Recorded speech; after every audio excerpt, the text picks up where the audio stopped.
coast to the edge of the atmosphere.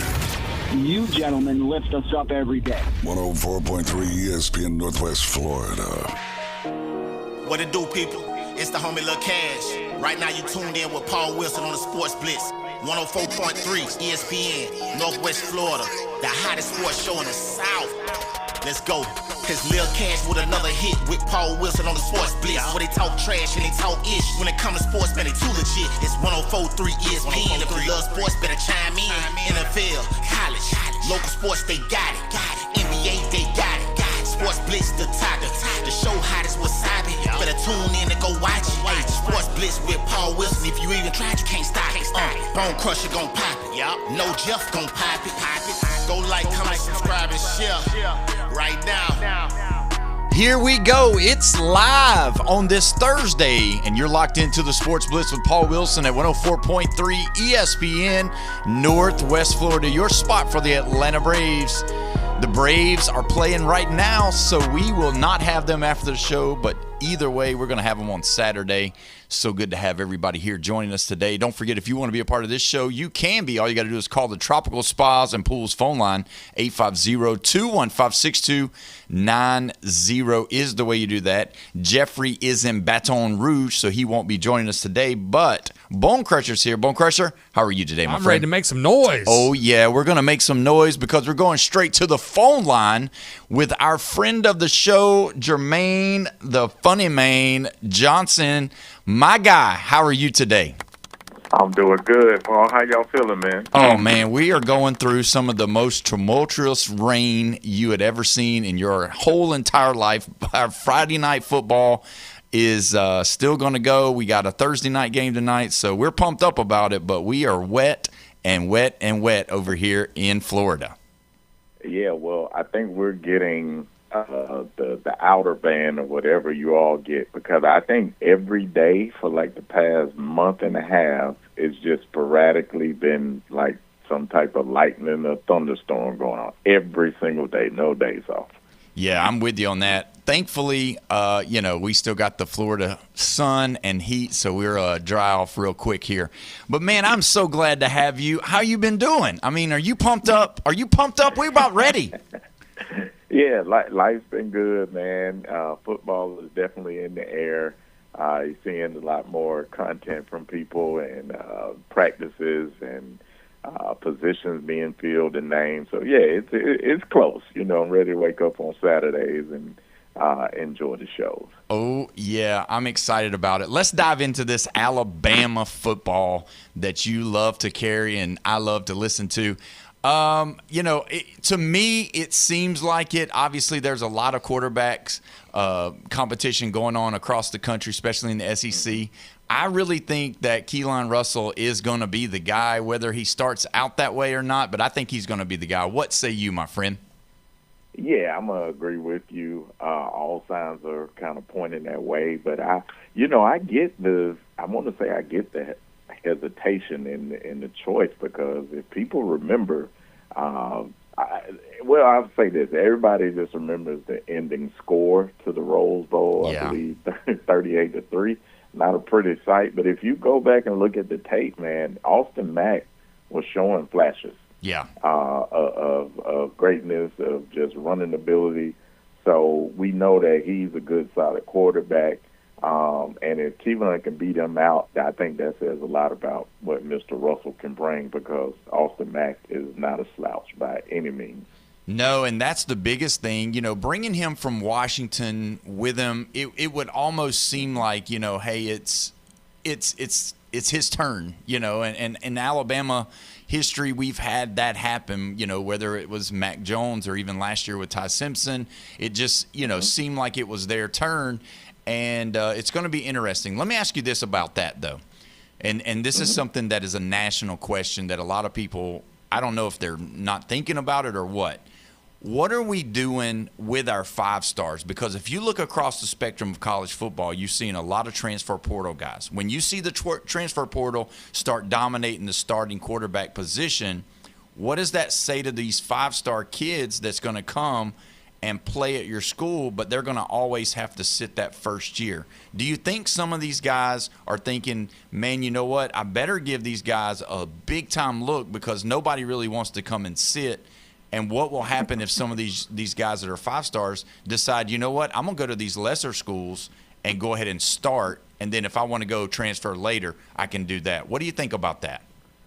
Well, a lot of things, a lot of angles on that. Number one, I think the 5-star rating is overbloated. I think that you can go to certain camps or be attached to certain people. I think there's other ways of obtaining a 5-star rating than just being an actual, great athlete. We've seen that for 20-plus years yeah. since, those rankings came in. And then with the transfers, all the talent in the world usually isn't going to beat experience. I mean, you take like Mendoza, who just won the Heisman and transferred from Cal. This is a guy who had 3 to 4 years of, on the field playing time, So, yeah, 5-star is good, but a 3-star with experience is still pretty good too. And now we're seeing these guys that were probably 2 and 3 stars, but made it to D1, and then they're now in NFL training camp. A lot of them are expecting to be cut, so they're already got the judge on their side saying, hey, I'll give y'all another year eligibility, so they'll just come back and get that money. But again, they're 3 stars with experience, and we see with a team like Indiana that does mean something. Yeah, I agree with you.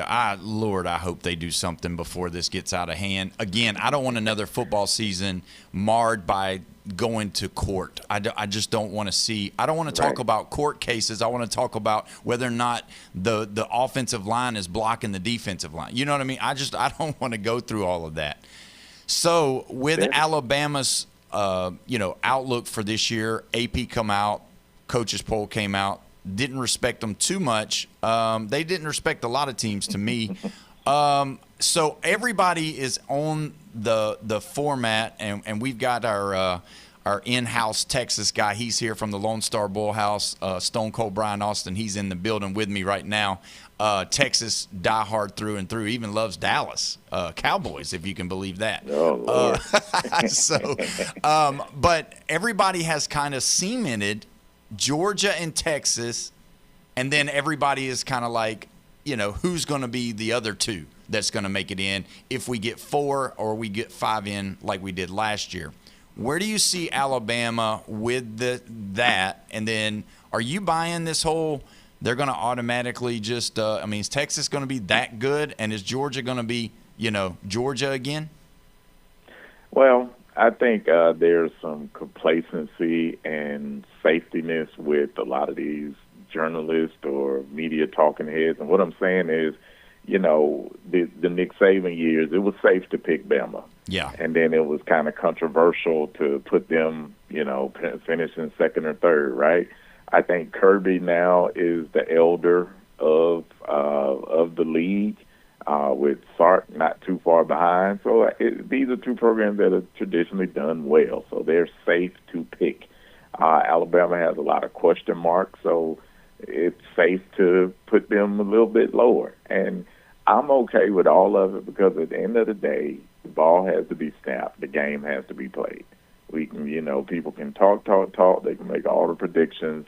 But that ball has to be snapped and the games have to be played. And I'm looking forward to seeing what type of team, not only Alabama, but all across the country, what are these top teams going to put on the field in this NIL age? I know exactly what you just said. I know there's 2 words you just said, rat poison. That's exactly what you just said. That's all it is. It's rat poison, bear traps, is all of that stuff. So I think the guys have been playing hard. They've been locked in from everything that I'm hearing. And then anybody, you can have all the experience. You can have all the 5 stars. You can be picked to finish number 1. 1 or 2 injuries can change your whole season. There are a lot of X factors that go into it. That's why I understand having the conversations. I love to have them myself. But we learn time and time again that nobody really knows. We're all just trying to make the best guess that we can. And if they think Alabama is number 13, we're going to see. Yeah, that's a good point. Let me ask you this: as far as this Alabama team, obviously last year, running the ball against against Georgia and against Indiana, like 3 feet per carry. It's not going to get that done this year. Are you going to print a lot of your shirts, and are you handing them out for free now? Because we got to be able to run the ball. Yeah, I would love to. I definitely want to reach out to some folks down there to make sure we have them. But I've always thought we had great running backs. I thought we had great running backs last year. My eyes will be solely focused on the O-line. If the O-line, we got 4 big transfers coming in, 2 guys coming back.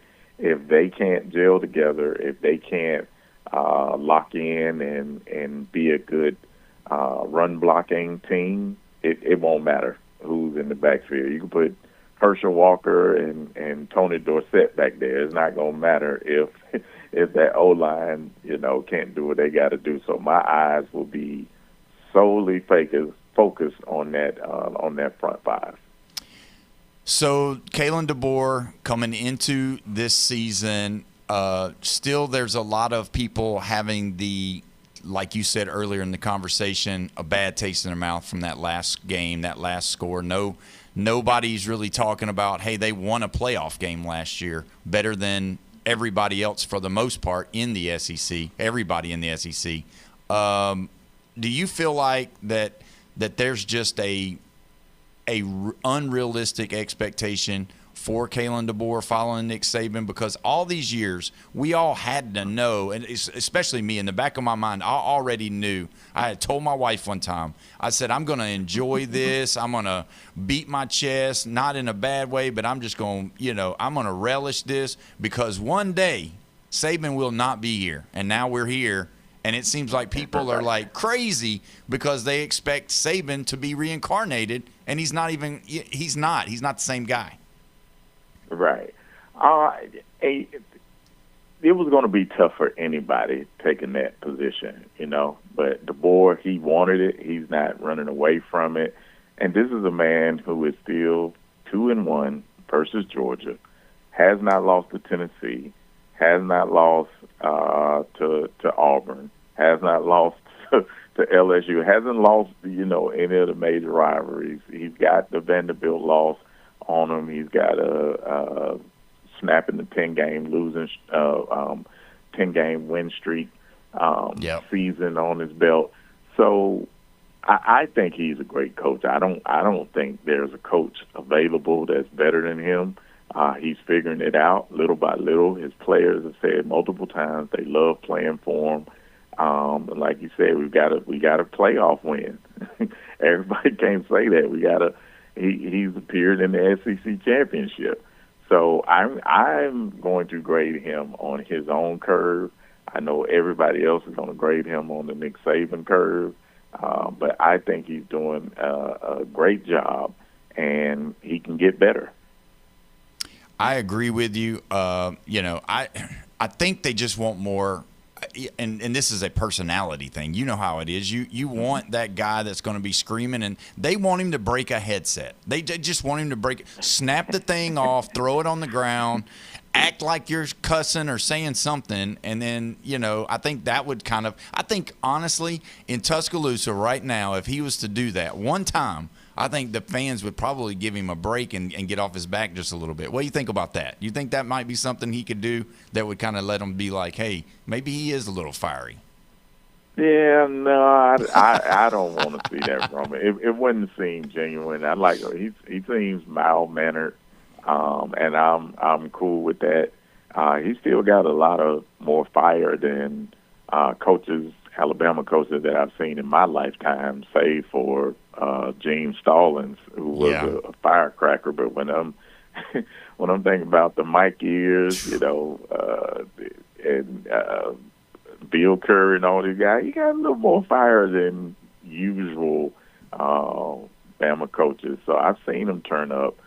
He definitely got more than Shula and all these other guys, Francione. So I'm good with DeBoer right now. It's going to take he'd really have to collapse for me to jump off that Kalen DeBoer train. I mean, it'd have to be like a 5-6 win season or something. And then I'd say, nah, he just can't get it done.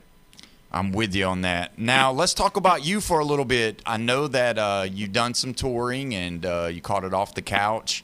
Do you have some more stuff like that coming out? But I also see that there's a little bit of a microphone that's sitting in front of you nowadays, and you're starting to do that a little bit. So talk to me about that.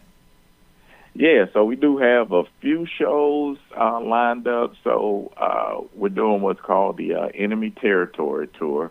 So it's just going to be 2 shows. We're just kind of trying it out this season, see how it goes. But Thursday before Bama plays Kentucky in Lexington, I'll be performing at the Comedy Club in Lexington.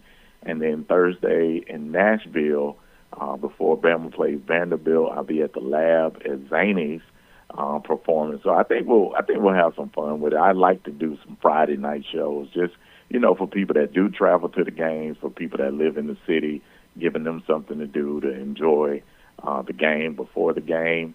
And the microphone, I spent 12 years in radio here in Birmingham, and I get asked to sub in sometimes with my friends that are still on air.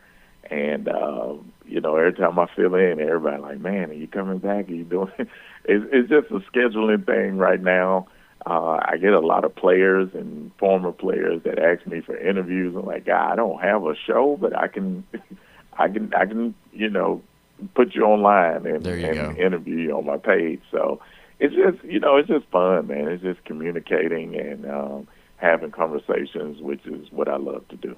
What do you think, outside of Alabama, what do you think is going to be a couple of those rowdy games that is going to be must-see TV that is on the SEC schedule? Because there's some that may not have national implications, but program implications. Can you tell me some of those that you think is going to be huge for this year's watching? Oh, there's one that's circled on my calendar. I made a video about it, but LSU versus Ole Miss will be must-see TV. Just the welcome that Lane Kiffin is going to get back in Oxford, all of the emotion, all of the booing that they're going to do. Hopefully they'll keep their hands and their items to themselves in the stands, but it's going to be just like when Nick Saban returned to Baton Rouge in 2008. I think it'll be that same feel, but probably worse. So I think Oxford, they're ready to welcome him back.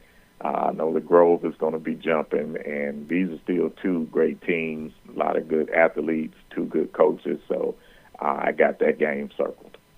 Yeah, that's a good one. What do you think about, now we got a lot of Florida fans that listen and Auburn fans too. What do you think about that early Florida going to Jordan-Hare? What do you think about that one? Because that one is 2 brand new coaches trying to kind of get themselves going, trying to really pull these national programs out of the mire and kind of get them going. What do you think about that one? Well, I think you said the key with 2 new coaches. I don't think it's going to be a make-or-break game for either program because the coaches are still building. But I do think the winner of that game is going to have some good momentum. And if Florida can sneak a win out of Auburn, that's going to be huge, huge, huge for Florida's momentum and this coach movement. Because Jordan-Hare, it is not an easy place to get a victory. Trust me, Alabama, we know we struggle every time we go down there. It takes 4th and 31, takes 4 overtimes. It takes a lot of things for us to win down there. So it's just a tough place to play. But if Florida can pull that out, the sky's the limit. Yeah, I agree with you.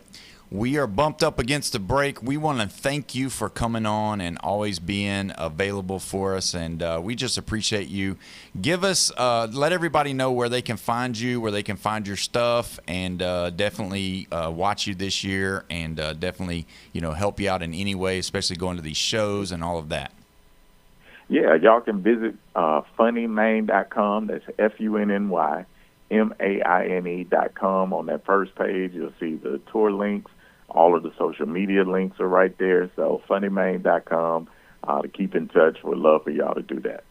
Well, we sure appreciate you, and we will get you back definitely as the season gets going, and get you some. I know that hopefully you won't be saying struggle bus when it comes to Alabama. Hopefully it'll be some other teams you're talking about. But we sure do appreciate you coming on and always being here with us, my man. Absolutely, man. I love every time I get to come on the show. Y'all are great. Shout out to all your Florida State, and all other 35 D1 schools y'all got in Florida listening. But it's roll tide, but it's all love down there. All right, my friend. Thank you so much, Jermaine Funny Johnson. Thank you, sir. Yes, sir. You too.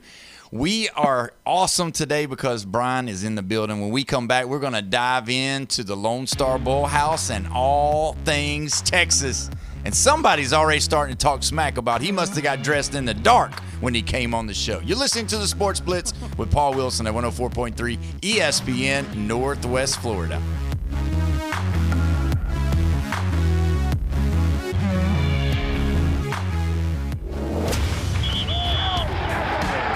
Keep the game going with ESPN Northwest Florida. Just because you get out of the car doesn't mean the sports talk and live play-by-play have to end.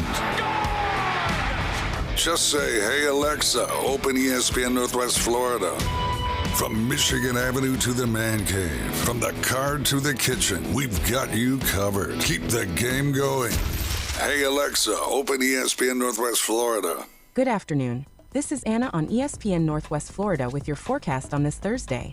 A variety of very light rain and some sun the remainder of the day with a moderate breeze around 14 miles per hour out of the west-southwest.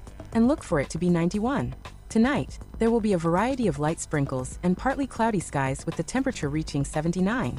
Lightly sprinkling tomorrow with the high of 90. This weather is brought to you by Earthworks of Northwest Florida.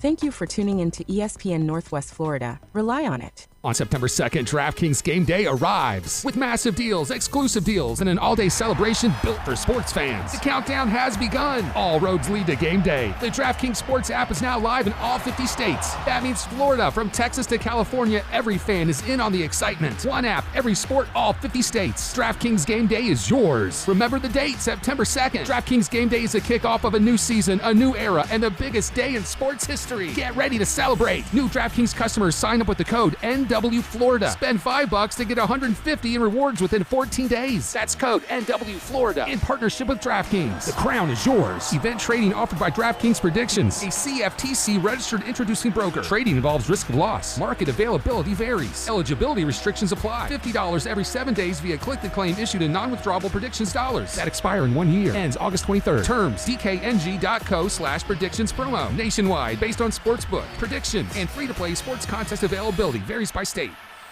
Football season is right around the corner. Touchdown!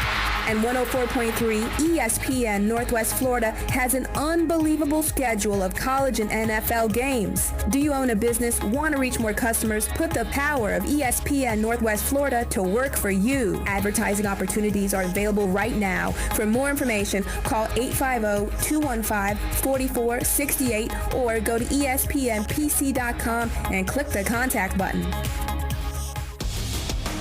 104.3 ESPN Northwest Florida gets results. Here's Brandon Strickland from Recommended Collision Center, Jinx Avenue in Panama City.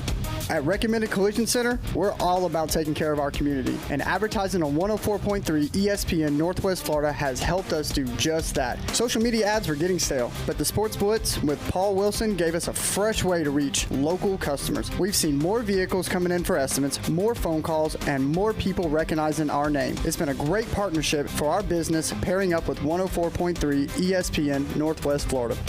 To see how 104.3 ESPN Northwest Florida can help grow your business, go to ESPNPC.com and click the contact button. Get your message heard and cut through the clutter. Go to ESPNPC.com and click the contact button. Your put-downs, smackdowns, and shutdowns. That's the difference between a winning football team and a losing football team. It's a Trash Talk Thursday on the Sports Blitz with Paul Wilson. 104.3 ESPN Northwest Florida. Welcome back. You're listening to the Sports Blitz with Paul Wilson at 104.3 ESPN Northwest Florida, your spot for the Atlanta Braves. The Braves have been playing during the daytime, so we have not been covering them, but they will be back Saturday at noon right here on 104.3 ESPN. The Braves are sponsored by Hewitt Tire and Auto, Brock Pest Control, Billbird Kia, PCB Hobbies, Cito, and Blue Diamond Truck Accessories right here in the Panhandle. Don't forget, you can be a part of this show. All you got to do is call in or text in on the Tropical Spas and Pools phone line. 850-215-6290 is the way you do that. We can also check you out and see what you're talking about as far as what you trash talkers want to talk about today on our Facebook page as well. We got none other than Stone Cold Brian Austin in the building from Lone Star Bull House. Man, you've been around and I mean, you go all these places, and you know what? Some of us married people that have to work every day, our wives, they get a little jealous when they see all your pictures and all this stuff you're doing. You're going to Gatlinburg, you're going to, you're up there in the mountains with the bears, you're down in the south with the lakes and the creeks and the tubes, and I mean, you just going everywhere. So how you been? And man, did you get close to getting ate up by a bear or what? What's going on with that? One time. So, I mean, we saw 15 while we were there last week. Wow. That's not near as many as what we normally do. But and that's Gatlinburg, or is that Pigeon Forge? Gatlinburg. Okay. There was one day I was out grilling in the front, so it's not – the little street is right there, and it's basically a bear highway right where we're at. 'Cause there's a creek right behind us, and that's just kind of where they travel up through the mountain. And so I'm out there grilling some sausages out on the grill for lunch. And I'm sitting in the front. I'm making sure I got a beer with me. I'm looking to the right. I'm looking to the left. Yeah, got to keep your constantly, six. just kind of. And then one time I just stopped and I took a couple sips, just sat there for a second. I turned back to my left just to go see make sure there was nothing there. And there was a bear about 15 feet away from me, and he's just sitting there smiling. And he was between me and the stairs to run back up into the cabin. And the stairs were on his side, too. So I would have to jump over. I looked and I made a break for it. I got in. I told them inside, I was like, lunch is gone. Well, I mean, I'm not, I would be a little bit scared to even cook around them jokers. I would not, the other day, me and my wife, we walk after I get home from the show, and, it's kind of our time to hang out and talk or whatever. And we were just walking, and all of a sudden, boom, right, probably about 6 feet away from me, there was just a snake just right there. And I was just like, whoa. She's like, look out for that snake. And I was like, whoa, I wasn't even paying attention. I'm captivated by your words, honey. I just can't even focus. But a bear doing that is totally different. Well, we're glad you didn't get ate by a bear. And, you went on the tube down in Texas. You had that time. Any more trips? Nope. It's football season. That's what I was getting ready to ask you. Because we vacation in July and August because there's no crawfish and there's no football. It is football time. I'm locked in now. That's right. All right. So now let's talk about the Lone Star Bull House. What is going to happen? What kind of stuff are you going to have on the menu? Tell us what nights you're going to be rolling. All of that. Bear stew. Yes. He brought some back. Cooked bear. No kidding. I don't think you're supposed to do that. Yeah, that's not. We're just joking. That's false. That's fake news, Bone Crusher. Don't bring your fake news to this show. That's right. Not happen. No, it did not. No, we don't do fake news here. Everything is. We got sources, and that was not one of them. Yeah. All right, but anyway, go ahead. So starting next week, we got week 0 kicking off on Saturday night. So we'll be doing a party for the Florida State game. We'll be open up early, but. After that, then we'll be open on Monday night. We'll be doing a couple things on Tuesday. There's no football, though, so I'm going to be – Wednesday night will be our closed night. Thursday night football, we'll have specials. We actually have a lot of Friday night football. Yes, we do. Pretty good games, too, on Friday night. So we're going to kind of get away from the live music on Friday nights and do a little more focus on the Friday night football games, unless the games are just really bad and nobody's going to care about. But Saturday, Sunday, we'll be open at 8:30 in the morning, both days. So doing brisket breakfast burritos, boudin breakfast tacos, brisket breakfast tacos, giant Bloody Marys, micheladas. All of it. All that stuff. And Yeah. then game day specials, we got so this year we're changing it up a little bit. We're going to do foot-long all-beef hot dogs smoked, wrapped in bacon, Ooh. covered in either brisket chili, covered in boudin pepper jack cheese, or cover that in barbecue with crispy onions, a bunch of different stuff. And then diced, we're going to boil the potatoes and then dice them all up and then cover those in all that stuff. Wow. So you can pick that and then do a nacho, and then we're going to have we'll have always $12 buckets there too. I mean, we got the cheapest beer around, that's for sure, come game days. So. And then are you going to still do the boil, like will you do shrimp and all that? They'll still be doing all that. So you're still going to do the king crab and the crab legs and all of that stuff still going. So it's a plethora of stuff. You don't want to miss it. You know, a lot of times when you go to the football games, especially like, you know, sometimes it's like they just boil the water and put the hot dogs in. You're not doing that. You're wrapping it in bacon. You're putting it. You're taking time. And what a way to have, you know, football Saturday, football Sunday, even Friday night. You know, after, if you want to go watch a high school game, you can leave the high school game, come out there. There's still time to watch the national games that are going on. So that's going to be exciting. And with that being said, you're going to do something on Monday nights for Monday Night Football too. Yep. Are you going to have specials that night too? We'll be doing pizzas. Oh, man. That night. So, yeah, our pizzas are pretty good. They're a little different than the normal pizzas. We do a muffaletta pizza. I'm trying to think what we did last year. We did a kimchi pizza with pork belly that we slow smoked and then kind of griddled up. Mm-hmm. So good. Yeah, I'm American. I'm not whatever that kimchi thing is. I don't know what that means. But yeah, for you, man. I saw the look in his eye. He had I had no idea. Yeah, kimchi. There's all sorts of different things. Whatever we. I think he was in that week. Jean-Claude Van Damme movie. He fought him for the championship in Bloodsport or something. We'll still have a regular pepperoni pizza for people like you. That's right. Don't worry. Yeah, so make sure you go out there to the Lone Star Bull House. Give us the address so everybody knows. 320 West 5th Street. Downtown Panama City. And there, for a long time, we've been saying the largest outdoor TV in Panama City.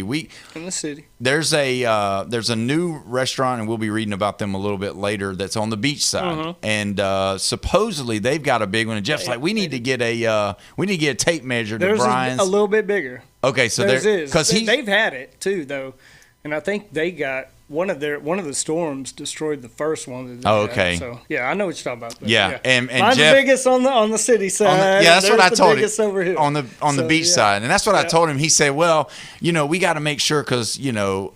Brian being a Texas fan, you know, everything's bigger in Texas. Look, I would have extended it already if I could have, but I don't have any more room underneath that stage right there, so. That, and if you want to get into, I mean, if you go any more to the right, you're going to hit a car's going to run over it. So, I mean, you're right there by the road. But I'll tell you this, you know, a lot of people know about the Lone Star Bull House, but there's a lot of people that don't still. And I just want to tell you, that's a place where you can go and have a good time. It's outside, it's inside. It's got all the stuff that you need. It's got the TVs everywhere. And it's just an exciting place, and the atmosphere is electric. And I remember, I'll say this, going to one of the World Cup games. I think it was either the second or the first or second game for America. And man, just the people in there cheering together. And so it's definitely a place. And no matter who your team is, whether it's the Gators, whether it's Texas, Florida State, Miami, Alabama, and Georgia, you can still come in there and have a good time. Now, do you let them do their chant things? Is Florida State Seminoles, do they ever start doing their thing? And then do you let Georgia? 100% they do. No, the for Georgia Florida State crowd, we have a big Florida State crowd as long as they're winning. Well, they don't come in then. They haven't been winning. Until they start losing, then they disappear. A couple years ago, I mean, it was giant. If you did not get to our place an hour before the game, you were not getting a seat in there. Wow. It was giant. The year they went with Travis. Yeah, Jordan Travis. Yeah. So. And then you let the Bulldog fans bark. No barking allowed. No barking. They will get tased. Okay. Yeah. Come get me. Yeah. So, you notice I didn't mention LSU fans because, you know, now that they got Kiffin, they think they're coming back. They're not. But either way, you need to go out to the Lone Star Bowl House and see what they've got over there. The food is outstanding, and Brian's there all the time, and you'll get to go up to him and meet him and tell him whether or not you agree with his stance on Texas winning it and Dallas, the Cowboys winning it or not. Let's dive into it a little bit. Obviously, we've got a lot more of the show to talk about all of this, but I want to go ahead and start. You know, the part that's kind of crazy is the fact that what Jermaine Funnyman kind of, alluded to at the beginning is now they've come out with around 18 players that have filed a protective order, and it looks like they're going to allow these guys to possibly come back to play college, even though they've signed contracts with the NFL, played in preseason games, practiced with NFL teams. What do you think about that? It's ridiculous. Yeah. It's ridiculous. We're a couple weeks away from starting the season. I mean, you got these young kids that have been busting their butts to win that spot and to do this. And then you're going to have some guy that just went off to the NFL, couldn't make it. So I want to come back down now. I want your spot off team. And then it's out of control. I don't understand. I don't want to make the season about the court systems, and I just don't want it to be that way. How much do you think should be on the university? I mean, it's like this. I mean, there's times where people don't break rules at, say, your job, right? That doesn't have a actual rule that's been broken, but the smart one in the room says, you know what, you might have not have committed a crime, but this is definitely detrimental to our business or detrimental to our organization. We're not going to participate. Yes, we can allow this, but we're not going to choose to because that's just not how we want to run our organization. Yeah. I mean, where do you think that lies? On the coaches, on the organization, on the staff, all of that, athletic director? I wish the conferences, honestly, would be the ones to step up and say something. If you bring one of these guys back to your team, that's basically playing an ineligible player, and you're going to forfeit those games. The coaches are going to keep bringing them back, though, because they have to do whatever they have to do to build the best team. And if they have one of these guys, well, I can plug him in, they're going to keep doing it. Yeah. It's never going to stop. It's absolutely ridiculous. I think that would be the way it's going to have to be, because if just like the whole Brendan Sorsby thing, Texas Tech was like, we're going to do it, but then the Big 12 stepped in and said, you know what, we're not going to do it. Then you had all these teams starting to come together and say, we're not going to play them. Yeah. And even like an SEC school like Georgia come out and said, hey, we're not playing them, no matter what. And so I think that's where it could kind of get better. Why are we doing this? I can't wrap my brain around why we're if he's already played, if he's already been there, if he's already, I get it if he's sitting. Again, I'll say this: I get it if he's sitting on the couch and never got drafted, and that was his end. Get to go to a camp, right? He didn't get to go nothing. But I could see where they could say, hey. If he's eligible, we could let him come back. Again, it would have to be under something special. Would you, and I'm just throwing out ideas right here, do you think it could be a situation to where they could say they could cap the money that these guys could make? Because obviously, how are they going to pay a guy that's not been there for this whole time, and they come back 2 weeks before the season starts? Yeah. How are they going to pay him? And then secondary, why would they want to pay him to take away from the continuity of somebody like you said that's been busting their butt this whole time, and now it's their turn to start, and then they get the news today that, hey, the courts have ruled and they're going to allow him to come back, and you know what? Well, we have to take him. No, you don't. You don't have to take him. No. I really don't think we're going to see many of them. I think the backlash is going to be pretty strong about that. I think you might see 2 or 3 of them. Maybe somebody's going to do. Yeah. Maybe a desperate North Carolina or one of these. I don't know if any of the big boys are actually going to bring them back. I could be wrong. I'm I have no idea about what's going on in college football anymore. Would it bother you if Texas brought one back, like an actual one that's played in a preseason game on the NFL? Yeah. No, 100%. Yeah. I don't want that. I mean, I think a lot of the Alabama basketball last Yeah, year, but most I of didn't them want were. that. Yeah, I mean, not everybody did. Some of them were like, "Oh, whatever makes team better." But Right. It's not right. No. At all. Are we pushing that college sports is no longer college sports and it's actually professional sports now? Oh, yeah.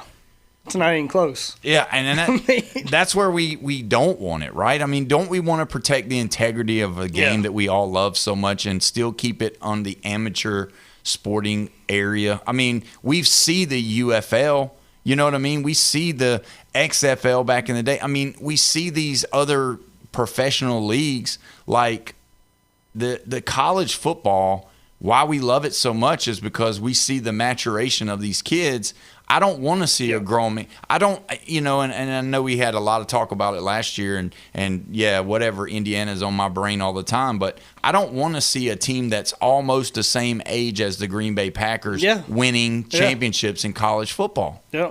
I mean, it's not fair. 23, 24-year-old men playing against the 18-year-old still not fully matured at 18, 19. There's no comparison. I mean, you can't compete with that at all. And that's the thing. That's the problem with a team like Indiana that had this. I mean, they were almost older than the Green Bay Packers as a whole, and that's crazy. That's a crazy thing to think. Now they did bring back one of their players. He did get the injunction. He is back and with the team. So does that because. And again, everybody's going to be jumping on my back again about this whole Kirk Cignetti thing. As much as he acts like he's old school, you would think he wouldn't want to be a part of something like that. He just wants to win, though, and he wants to prove everybody wrong. He's going to do whatever it takes to win. Yeah, I don't think any old school thing about him. He's whatever he has to do, he's going to do it. Yeah, he's at Indiana. He's going to keep on trying to prove everybody wrong. Sure, he has a chip on his shoulder right now. Yeah. For being ranked number 6. Yeah. I mean, that just gave him more fuel this year. Yeah, So, you're exactly right. Yeah. Well, we're going to go ahead and take our first break. When we come back, we're going to keep talking about this, and we're going to dive into some of this Texas talk about Arch and all things Longhorns. You're listening to the Sports Blitz with Paul Wilson, 104.3 ESPN, Northwest Florida.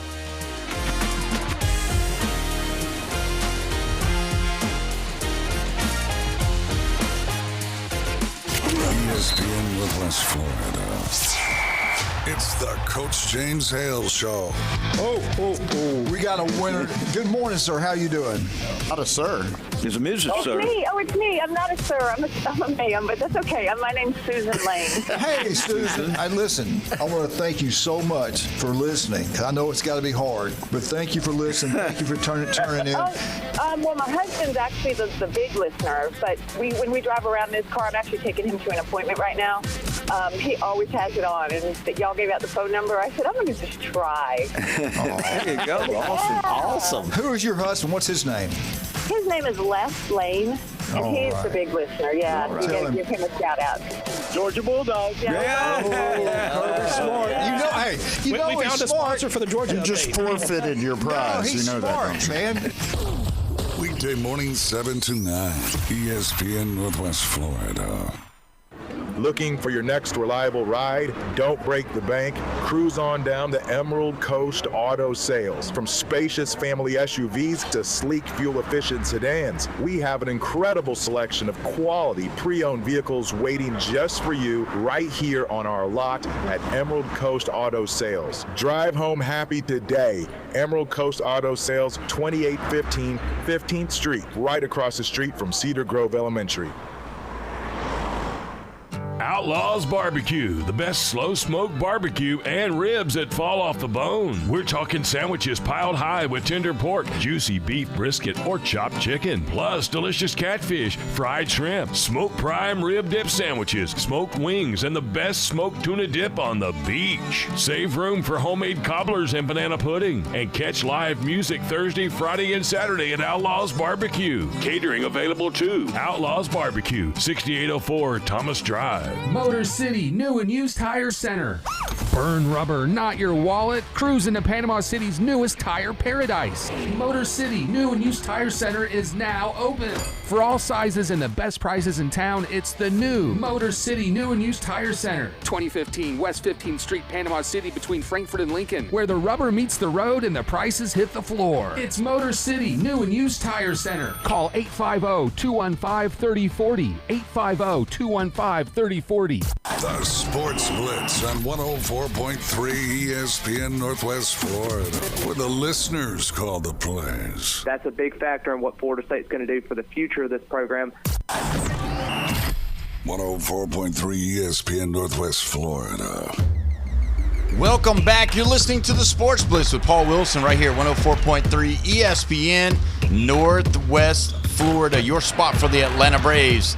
The winning Atlanta Braves, as the Braves took it to the White Sox today, 2-0, and the Braves back in the win column, which is a well-needed thing for them to do, because my goodness, it's been tough for them Bravos here the last couple of days. But either way, we got Stone Cold Brian Austin in the building. Want to tell everybody at the end of the show, 5:40, we will be having Coach Floyd from Rutherford Rams be talking about his football season that's about to get kicked off tomorrow night. He's going to join us at the 5:40 hour. And then don't forget, Alan Watson tomorrow, Golf Plus, he will be joining the show. And we're excited about that. But, Brian, let's talk about this. And now, there's some Gator fans on the Facebook page, and as soon as I started talking about Texas, they did the whole sleeping thing, and I guess they mean nothing to me. I guess they just want it to be the Sports Blitz, Florida Gator football only with Paul Wilson. So that's what they want. That would not be very exciting. Why are we talking about a 5-7 football team? Wow, that's what I'm talking about. Shots fired. Let's talk about the Texas Longhorns. When you think about Texas, when you see what they're doing, and were you satisfied with where they were put on the coaches poll and the AP poll? Yeah, that's a lot more pressure off of them than last year, being ranked 1 and 2, 1 or 2. Yeah, whatever they were in the. So that's how you feel about it too. You're okay with the whole rat poison that Nick Saban used to talk about. Yep. I'd rather be top 5, top 10. Don't put me there at the beginning. Nope.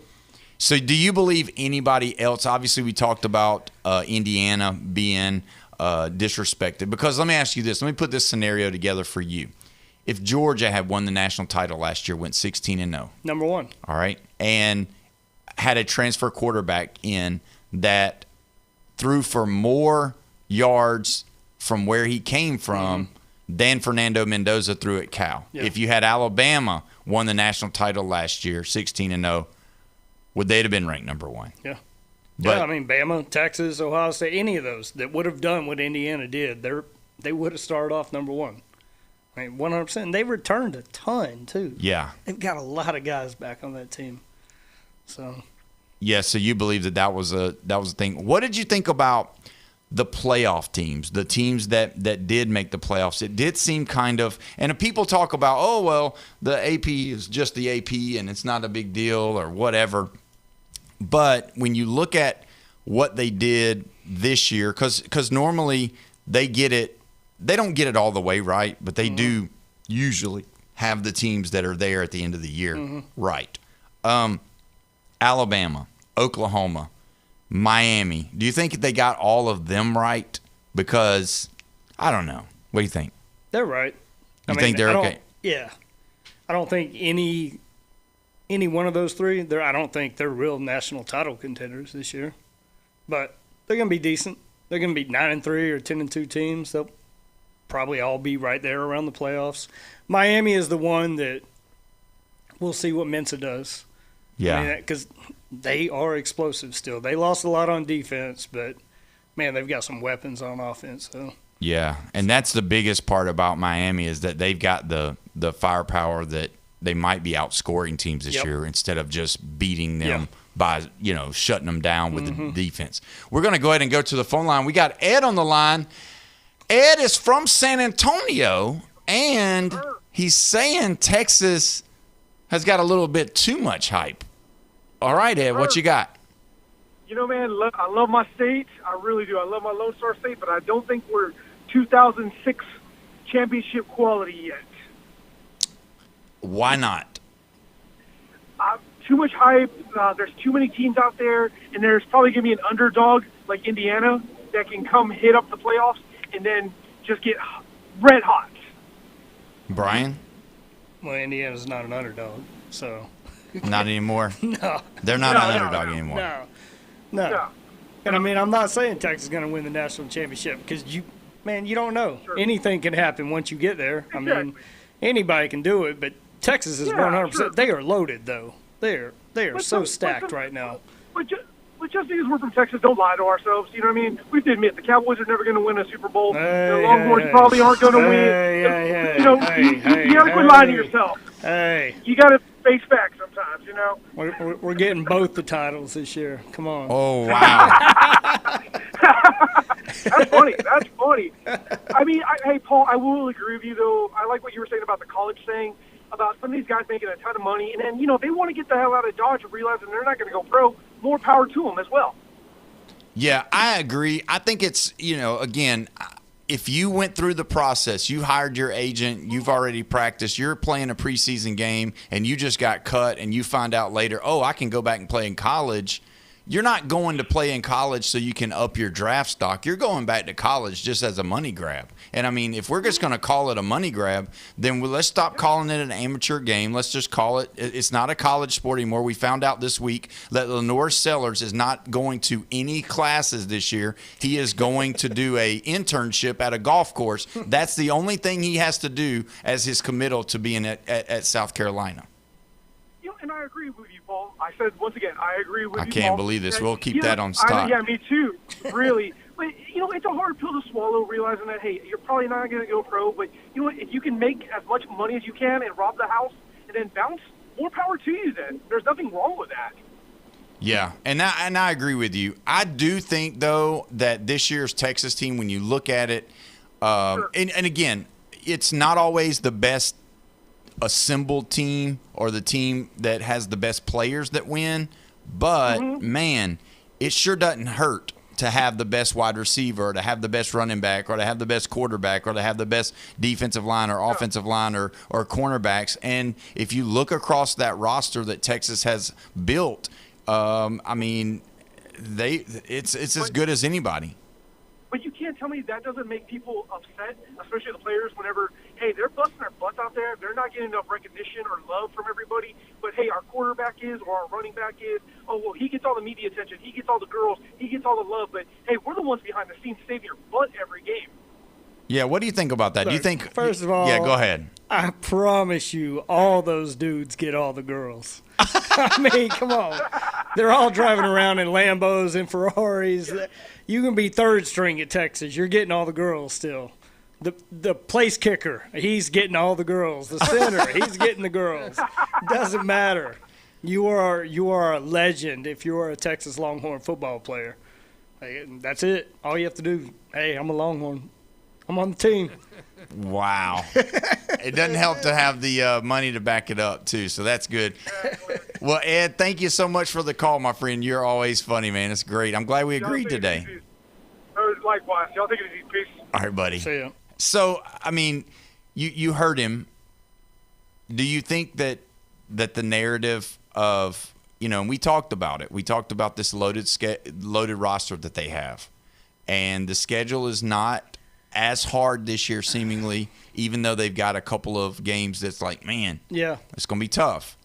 But, with talent, I could totally see this team, pulling out some of those wins against these harder teams and really setting themselves up. What are you really feeling like? Because we're getting to see behind the scenes. Now we're getting to see them actually throw. Now they're not throwing with, the defense coming after Arch or anything like that, but we're starting to see, and it seems like he's getting a little bit more comfortable, and obviously having Cam Coleman to throw the ball to, why wouldn't you be comfortable? And then having Wingo on the other side. So he's kind of the forgotten guy. Yeah, I know, bit. but having Coleman there is taking all the pressure off of Wingo now. So they can focus on Coleman all they want. You got Ryan Wingo on the other side now. So, man, their schedule is a little bit – it's tough. I mean, they've got 7 teams in the top 25 on their schedule. Yeah. That's a gauntlet. But we always go into the year thinking everything is too, and not every team is going to be what we think they're going to be right now. Yeah. I mean, Oklahoma could very easily fall off. Ole Miss might fall off. They're on our schedule. They might not be as good without Lane. I know they got Trinidad, and we'll see. LSU, I think, is way overhyped. I don't think going into Death Valley at nighttime is still going to be tough, but I don't know how much they're going to be back this year. Do you think it was fair that do you think it was the right call to have them ahead of Alabama, ahead of Oklahoma, ahead of all these other teams? No. Prove it on the field first. Yeah. So, that was the Lane Kiffin bump. It had to be. I know. It had to be the Lane Kiffin bump. That, and I guess Sam Leavitt and some of the other guys that got in there, but Leavitt wasn't great last year. No. At Arizona State. He had a really good year 2 years ago. Yeah. But he also had, Jordan Tyson at the same time, Scatterboo. They kind of had a loaded roster. And he fell off bad last year, not having those guys on the team. So he had Tyson still, but they've got some talent at LSU, a lot of talent actually, and that's the one kicker. Do you trust Lane Kiffin though to be able to week in, week out bring a good team to the table? Because normally, not last year, but normally, Lane Kiffin always throws an egg against a team that they should not lose to. Oh, they're going to have 1 or 2 of those games, 100%. Mm-hmm. Yeah. I think they were able to out-talent people last year a little bit. And I don't know. I don't know how LSU's offense can be that much better than what they were last year. I mean, they're going to be much improved. Right. That offense was so bad last year. That was hard to watch. Yeah. That was ugly, ugly football that they played. Yeah. I mean, that's kind of how it works. On the flip side of it, I didn't mean to say, I probably misspoke here when I said, throw an egg, because that's probably what's going to happen from Ole Miss. Do you think there's going to be anything thrown onto the field in Oxford when LSU comes to town? If it's a night game, yes. If they've been drinking out on the Grove all day long, yep. Yeah. And it's going to be a night game. Yeah. I mean, and an Tennessee, ABC night game, they go to Tennessee too. They've already, that's right. Then they already talked about, loading up with golf balls and mustard and all of that stuff.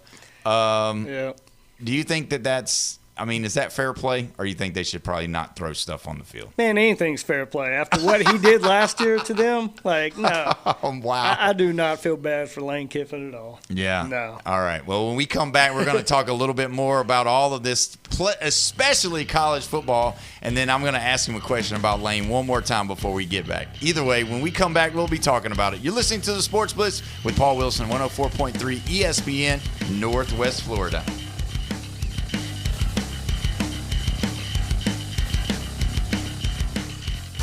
ESPN Northwest Florida.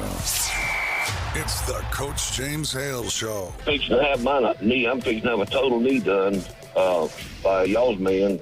Dr. Chad Mitchell, yeah. Yep. I'm having it done on the 15th. Wait a minute. What? It's 15th? 15th of September? Oh, that's the one he's letting me help. Oh, my God. That's great, man. Weekday morning 7 to 9. ESPN Northwest Florida. Good afternoon. This is Anna on ESPN Northwest Florida with your forecast on this Thursday. A variety of very light rain and some sun the remainder of the day with a moderate breeze around 14 miles per hour out of the west-southwest. And look for it to be 91. Tonight, there will be a variety of light sprinkles and partly cloudy skies with the temperature reaching 79. Lightly sprinkling tomorrow with the high of 90. This weather is brought to you by Earthworks of Northwest Florida. Thank you for tuning in to ESPN Northwest Florida. Rely on it. On September 2nd, DraftKings Game Day arrives with massive deals, exclusive deals, and an all-day celebration built for sports fans. The countdown has begun. All roads lead to Game Day. The DraftKings Sports app is now live in all 50 states. That means Florida, from Texas to California, every fan is in on the excitement. One app, every sport, all 50 states. DraftKings Game Day is yours. Remember the date, September 2nd. DraftKings Game Day is a kickoff of a new season, a new era, and the biggest day in sports history. Get ready to celebrate. New DraftKings customers sign up with the code NW Florida. Spend $5 to get $150 in rewards within 14 days. That's code NW Florida in partnership with DraftKings. The crown is yours. Event trading offered by DraftKings Predictions, a CFTC registered introducing broker. Trading involves risk of loss. Market availability varies. Eligibility restrictions apply. $50 every 7 days via click-to-claim issued in non-withdrawable predictions dollars that expire in 1 year. Ends August 23rd. Terms dkng.co/predictions promo. Nationwide based on sportsbook, predictions, and free-to-play sports contest availability varies by state. WGSX Lynn Haven, WVLQ Port St. Joe, ESPN Northwest Florida. ESPN Northwest Florida advertisers get results. Here's MaxFit Sports Nutrition owner Jason Kovaleski. So if you're looking to advertise, or if you have a small business and you're looking to drive traffic to your store, check out ESPN 104.3 with Coach James Hale Show. I've been working with them for 7 years. They've driven a lot of traffic to my business. It's one thing to advertise on the radio where people may hear it. It's another thing to be able to come on, talk to your customers directly. Get results for your business. Call ESPN Northwest Florida, 850-215-4468. Your put downs, smackdowns, and shutdowns. That's the difference between a winning football team and a losing football team. It's a Trash Talk Thursday on the Sports Blitz with Paul Wilson. 104.3 ESPN Northwest Florida. What it do, people? It's the homie Lil Cash. Right now you tuned in with Paul Wilson on the Sports Blitz. 104.3 ESPN, Northwest Florida, the hottest sports show in the South. Let's go. Cause Lil Cash with another hit with Paul Wilson on the Sports Blitz. Where they talk trash and they talk ish. When it comes to sports, man, they too legit. It's 104.3 ESPN. If you love sports, better chime in. NFL, college, local sports, they got it. NBA, they got it. Sports Blitz, the topic. The show hottest wasabi. Better tune in and go watch it. Sports Blitz with Paul Wilson. If you even tried, you can't stop it. Bone Crusher gon' pop it. No Jeff gon' pop it. Go like, comment, subscribe, and share. Right now. Here we go. It's 5 o'clock on Thursday. You know what that means? You got one more day, baby, until the weekend. And we're so glad that you've joined us right here at the Sports Blitz with Paul Wilson. I'm so pumped about football season. You just don't really realize it. At 104.3 ESPN Northwest Florida, your spot for the Atlanta Braves. The Braves won today. So, man, I'm super excited. They won 2-0 over the White Sox. They'll be back on the air Saturday, 1 o'clock right here. So we're 5 games ahead of the Phillies in the division right now. That's really good. I'm pumped about that. So either way, we got Stone Cold Brian Austin in the building from the Lone Star Bullhouse. We're so glad to have him. If you want to be a part of this show, you can be. All you got to do is call the Tropical Spas and Pools phone line, 850-215-6290. Another reason why I'm pumped up is because tonight, Mosley plays Choctaw over at Tommy Oliver Stadium, the first high school football in the year right here in Bay County. We're going to be there, and I'm excited about it. I'm going to be doing some live interviews, and hope to see everybody out there. Hopefully the rain is not going to be a factor. If it is, bring your jacket or your umbrella, because that's what I'm doing. But I'm excited. I'm going to read some of this from the Facebook page because obviously we definitely want you to be involved in this. Let's see. Kyle Albritton said the fans should get loaded once reality hits. Talking about Texas fans. That's a Gator fan for you. Dominique Batiste says, yes, it is the right call. LSU all day. This LSU team is going to be way better than last year's team. So there you go. What do you think about that? You think LSU is going to actually take a step forward this year and kind of be a little bit of what LSU used to be with Les Miles, maybe the good years of Coach O, and then even maybe when Nick Saban was there? 8-4. 8-4. 8-4 team. Wow. Yeah. I mean, it's just too much to come back from last year. I can't see them taking that giant step up. Yeah. This year. Well, and you know, as we look at this, and this was something that I was thinking about as I was preparing today, everybody can't win. Yeah. As much as we say all of this stuff about, oh, well, Florida's looking good. Coach Summerall, by the way, Coach Summerall should be coming on the show next week, so just be hanging tight. We haven't solidified the schedule yet, but it looks like next week Coach Summerall is going to be here. Not in studio. Obviously, he's going to be in Gainesville. But, yes, it's exciting. You know, a lot of people are saying 8-4, all right? You know, so that means 8 teams. I know there's some other teams, but if you're going to play a 9, that means they're going to beat 5 SEC teams. All right, you just said 8-4 for LSU. They don't really have an out-of-conference schedule game that's looks like it's going to be anything. So if they unless Clemson, it's Clemson, we'll see. What so Clemson's that could be so it could be 5 or 6 games that they're going to win in the SEC. Yeah. All right. So then you're talking about Alabama. Are they going to be 8-4? Are they going to be 9-3? Are they going to be 10-2? Well, if that's the case, then that's another 6 to 9 games, 6 to 8 games that Alabama is going to win. Yeah.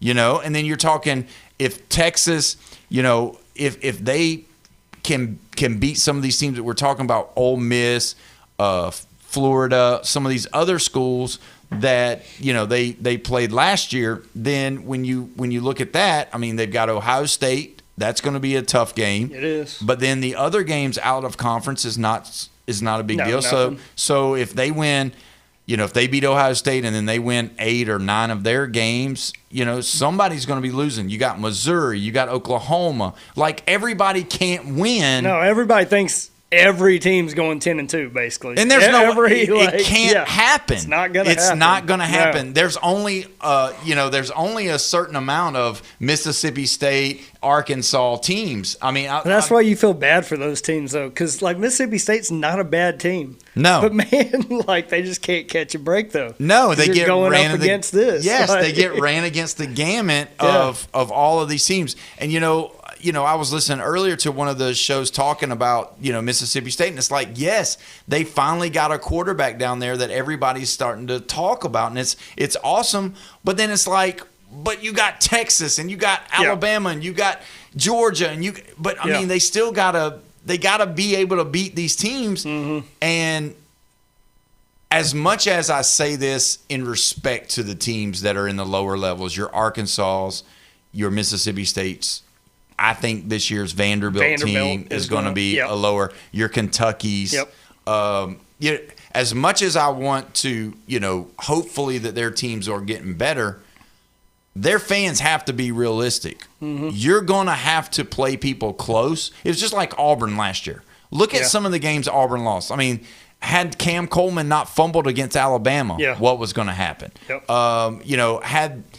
Look at Florida. Had Florida not had 5 DJ Lagway turnovers, right?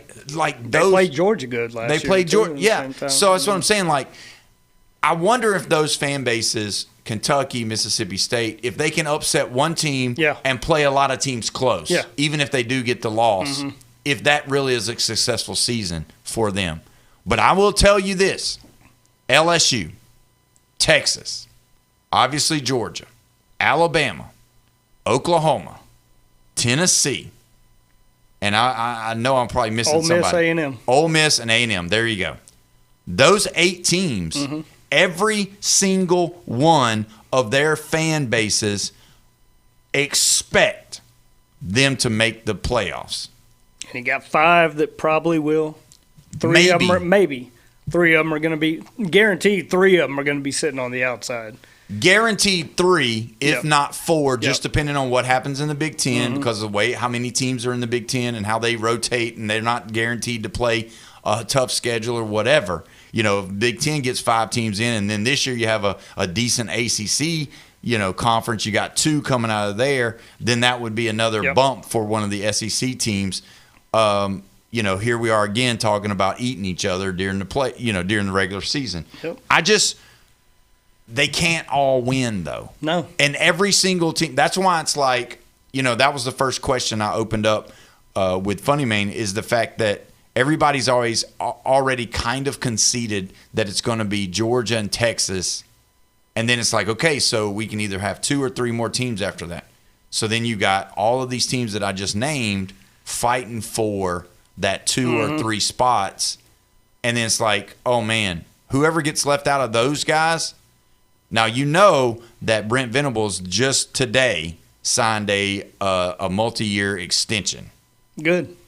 And you know that last year, which I was 100% wrong, all right? I mean, hey, look, I've hit it right on the head sometimes, but there's been times I have missed it altogether. I jumped in the ocean on this one. I said Brent Venables was going to be hot seat, is possibly at the end of the year going to be looking for a new job. Now they signed him to an extension, so I was totally wrong about that. But they're expected now to go to the playoffs. They are. Texas A&M, because they went last year, they're expected to go to the playoffs. LSU hired Lane Kiffin for one reason and one reason only, and that is to go to the playoffs and eventually win the national championship. And eventually they're going to be in the playoffs. This is not the year, though. It's not going to happen. I'm sorry. LSU fans. Who's the 4, possibly 5? Give me the 4 to 5 that you think is going to go Texas, Georgia in. I think Ole Miss will be in. I mean, you got the best quarterback and the best running back in the conference on that team. I mean, I think Arch is better in Trinidad, but whatever. Right. You got that. And then to me, I'm going to put Bama in there just because they have their schedule's not brutal this year. Right.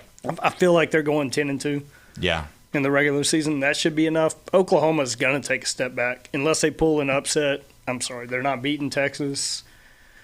They got LSU's not going. Tennessee doesn't have a quarterback, so I don't want to hear anything about Tennessee. They shouldn't even be in the top 25 right now. They're way unproven. Who are we missing? A&M. You never did say. A&M is not going. A&M is an 8-4 team, just like they used to be. So there's a chance that there's only going to be 4 then, really. I think we'll get a 5th. One of those other teams are out of A&M, Oklahoma, LSU. One of those teams will do better. Could possibly get in. Yeah, because everybody, as well as they can't all win, they can't all lose either. Unless the spoiler of Florida, Missouri, Auburn. And Missouri is we don't know about them. They got Austin Simmons now, and they have a solid program. Yeah. Year in and year out right now. Turkowitz has done a great job over there. Yeah, they've been a beneficiary of an easier schedule. They have. They've gotten the stuff, because if you'd have put a Georgia with that schedule, or an Alabama, or last year's Oklahoma, or last year's Texas A&M, there's undefeated. That's true. There's undefeated team there. Yeah. I will say that you're laughing. There's a lot of laughing going on right now. Somebody just said that Texas is going to be 3-2 after the first 5 games. I guess Florida fans have not conceded that Texas and Georgia are the tops. What I'm talking about there, though, is that both the coaches poll and the AP has said that Texas and Georgia is the class of the SEC this year, based off of what they're ranked. So I just that's the bigger part of it all, is they can't all win, but they can't all lose either. And I think that's the biggest part. How good is Auburn going to be?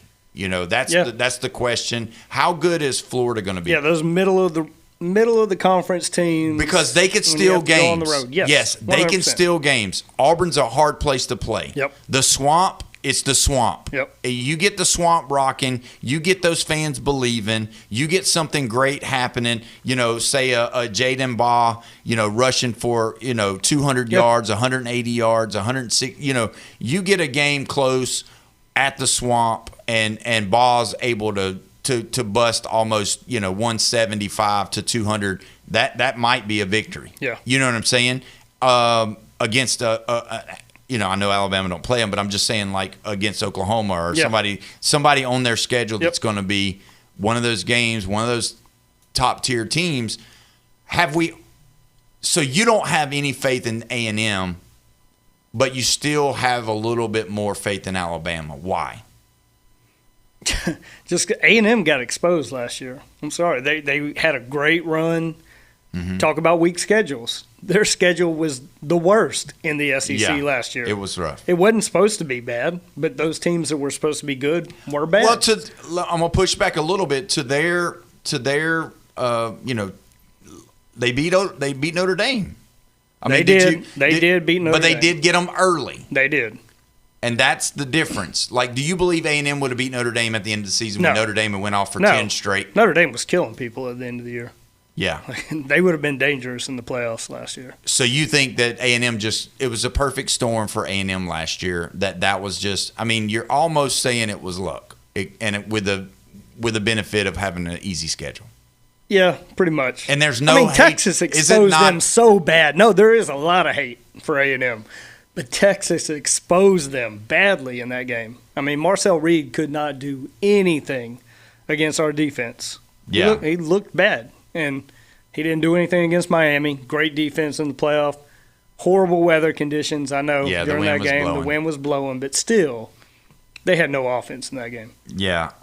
And so I'm going to say it. Your bias against Texas A&M, it does shine through. Oh, yeah. It shines through. The hate for the Aggies. I will never show them love. We never said it. You know, we never said that there was a table with Texas A&M written on it at your bar. Definitely not.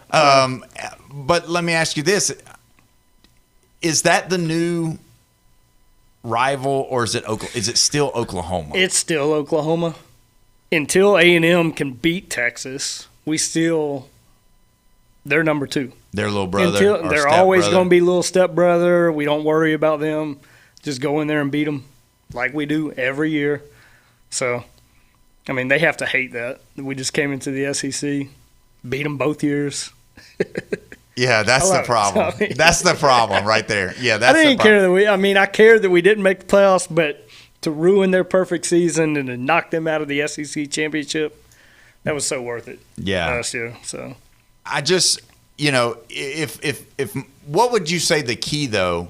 Because Elko, whether you like him or not, good coach, seems to be really smart, knows how to get the best out of his talent. Yep. A&M does have a good NIL package. They're starting to get, stars, but they're still little brother when it comes to recruiting as well still, even though they've gotten some good players. All right, I'll say that. And with some of the, there are stars that have come from A&M, but but they don't. To me, and I'm thinking of one guy, Johnny Manziel. I think of him a lot, right? He doesn't seem like a good person for A&M because last year he was on the sideline wearing a Diego Pavia jersey. Yeah. You know what I mean? And talking back to Bama fans. No. He's just a player that he likes to be the heel. He likes to be the bad guy. And do you think that might hinder some of their recruiting, that you don't have the glitz and the glamour, and they're always kind of, because they got the money. They definitely spend the money. They've got it. But Texas still seems like the bride of the ball, know. So do you think that might be why? Do you think – you got Von Miller, obviously, and we're going to talk about him later. But, Von's also playing NFL games. He's not on the sidelines right now. So. Right. While you look at Texas' sideline, you got Vince out there every week. You got Colt out there every week. And then you got the movie stars. You got McConaughey, Glenn Powell. Everybody's out there for Texas. Yeah. A&M, you got male cheerleaders too. So, get with the times, man. Oh, my gosh. The whole time you've been gone, we've been talking about the WNBA too. We won't go there today. No. So, I get that part. I just wonder, do you believe that next year, though, not this year coming, but the following year, that it's going to be a totally different ball game because you'll have all of these teams that are in the, you got Gunner Stockton, you got Arch Manning, which Arch could stay another year. You got Trinidad Chambliss leaving. Sam Levitt's going to be gone. Yep. Austin Simmons will be gone. You'll still have the opportunity for Philo or Tramel Jones, whoever's there. The big names are going to be gone, though. Yeah, the bigger names will be gone. Byron Brown will be gone. Right. So do you believe next year, because there's going to be a lack of starting quarterbacks at the SEC programs, do you believe the SEC next year you'll see the transfer portal really working for their favor? It's going to have to. I mean, so next year I kind of think we're probably going to 24 teams next year too. Yes. So at the same time, I mean, that's going to take some relief off of them. The regular season's not going to mean near as much. Yeah. You can lose 3 games, if not 4 games in the SEC. Right. And still make the playoff next year. Wow. So. You're exactly right. Yeah. Man, it's going to be tough. It's a crazy thing that we got going on. We're going to go ahead and take our next break. When we come back, we're going to dive into not just Texas football and SEC football, but we're going to talk a little Cowboy football to get the NFL started with this talk with Brian. You're listening to the Sports Blitz with Paul Wilson at 104.3 ESPN Northwest Florida.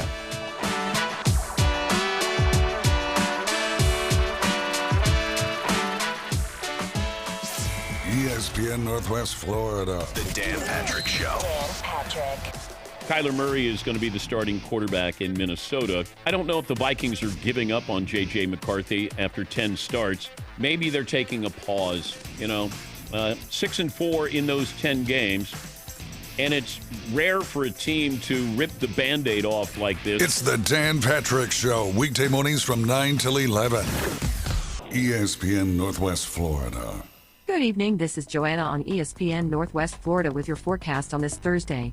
Mostly clear skies tonight with a light breeze out of the west-northwest at 6 miles per hour, and look for the low to be 81. Tomorrow morning, there will be sunshine with the temperature reaching 87. Possible thunderstorms and mostly sunshine in the afternoon and evening with a high of 90. Saturday will have a high of 88 and a chance of thunderstorms. This weather is brought to you by Earthworks of Northwest Florida.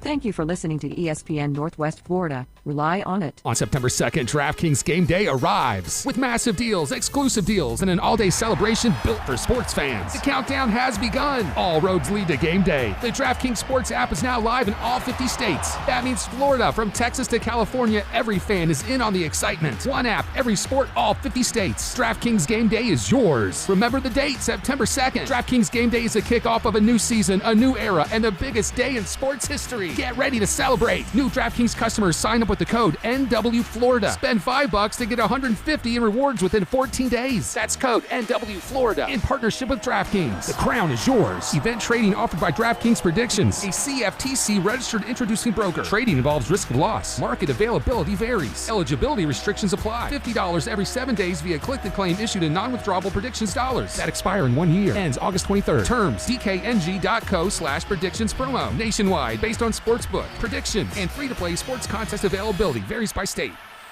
Football season is right around the corner. Touchdown! And 104.3 ESPN Northwest Florida has an unbelievable schedule of college and NFL games. Do you own a business, want to reach more customers? Put the power of ESPN Northwest Florida to work for you. Advertising opportunities are available right now. For more information, call 850-215-4468 or go to ESPNPC.com and click the contact button. 104.3 ESPN Northwest Florida gets results. Here's Alan Watson from Gulf Plus in Panama City Beach. When we first came to Panama City Beach to launch our business, we didn't really have a voice and we didn't have any way of letting people know that we were here and we were new. ESPN Radio has given us a way to reach our audience, which is sports fans, because of being in the golf industry. And we've managed to grow the business while staying on the radio for 6 straight years. So it's been the kind of thing that's really helped us to grow. It's brought in the most business, and it's the thing that we're recognized for and people associate us with. I couldn't be happier with our association with ESPN Radio. To see how 104.3 ESPN Northwest Florida can help grow your business, go to ESPNPC.com and click the contact button. That's ESPNPC.com and click contact. Broadcasting from the heart of the Gulf Coast and streaming to every corner of the map. This is the Sports Blitz with Paul Wilson on 104.3 ESPN Northwest Florida. Welcome back. You're listening to the Sports Blitz with Paul Wilson right here, 104.3 ESPN Northwest Florida, your spot for the Atlanta Braves. Don't forget the Braves won today. That's right, against the White Sox. They'll be here live at 1 o'clock on Saturday. And we're excited about that. Don't forget the Braves are sponsored by Hewitt Tire and Auto, Brock Pest Control, Billbird Kia, PCB Hobby, and Cito Blue Diamond Truck Accessories as well. Right here in the Panhandle. Looking at some of the Tropical Spas and Pools phone line here, I want to read what Gator Jamie said. The Fighting Summeralls are going 10-2 this year and going to make the playoffs. There you go. So the Fighting Summerall, the Gators. Kyle Albrecht said we win 8 games minimum, but at least you tried. And then also Brian, I'm going to say what you just said. Go ahead. The Gators are going 2-10 this year, Kyle, just for you, buddy.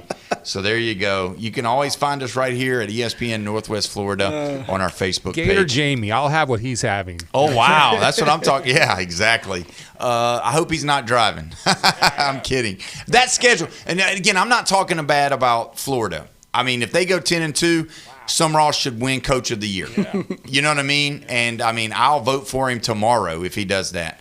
But I'm just saying, coming in with a new team, new coordinators, new quarterback into the SEC with that schedule, if you go 10-2, man, I'm telling you what, Alabama needs to fire their head coach and get Summerall in Tuscaloosa immediately. What would be a real win for the Gators if Summerall goes? What record would they should be happy about it? Oh, 8-4 is like gleaming happy. Because you know why? Because you get that guy leading your team next year, your quarterback. And like I just told him before we got to the break, all the other SEC schools, Oklahoma, Texas possibly, LSU, Ole Miss, Georgia, they're all going to be filling in that new quarterback, that first-time starter. And usually history repeats itself, and history says that if you've got a starter of your team that is started in college football, now all of those guys can go get transfer portal guys, which is fine. But if you've got your guy, you usually look good. Look at it last year. I'll give Alabama as an example. Ty Simpson, he's been in the program. He's been there, and he took his team to the playoff. Trinidad Chambliss, transfer that led Ferris State to the national title or won it. Fernando Mendoza, starter. These guys that are in college football and has played meaningful snaps usually do better than the ones that don't. So Florida, if they go 8-4 this year, and then man, they're looking, especially with the way the SEC is going to look that following year, Florida could be one of those teams to beat, because if you only lose 4 games in that schedule, I don't care who you are. If Texas had that schedule, that'd be tough. If Alabama had that, anybody. If Georgia had Florida's schedule, that's a tough schedule. And, it is what it is on that. I'm just saying, again, we'll find out a lot about them in week 3. Week 3, when they got Auburn. Yep. And again, Auburn, I give the edge to Auburn only because Byron Brown has started meaningful games against SEC opponents. Yes. That's the only reason. I think Summerall and his staff is better than Golish's staff. Yeah. I do. I honestly do. Brad White has been a coordinator. Yeah, it was at Kentucky, but Kentucky's defense, if you watch them play over the years, they've been good and solid. They beat Ole Miss at Lane Kiffin with that offense of his.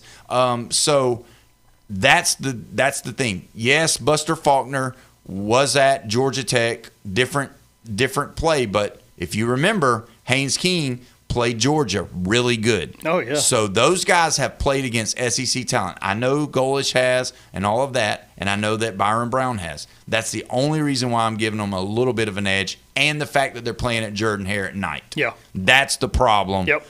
But if you look on that side, you got stinking Jaden Ball that if he gets going and that offensive line can block up front and stick with their blocks and make them have to stop your running game with the safeties walking them down, pulling them linebackers in, and then that wide receiver core that Florida's got, they're underrated based off of outside. I mean, I saw what Dallas Wilson did to Texas last year. I'm telling you. His first game, he was a one-man wrecking crew against us. And I mean, we had no way to stop him. And he, and what a lot of Gator fans believe is that he's not even the best one they got. Yeah. So I'm just saying, these Gators are very dangerous if they play hard-nosed defense and if they can establish the run. Yep. And that's, to me, if you see Jaden Baugh start really get going early on, and especially if he gets going against Auburn, Florida's going to present a lot of problems for a lot of teams on that schedule.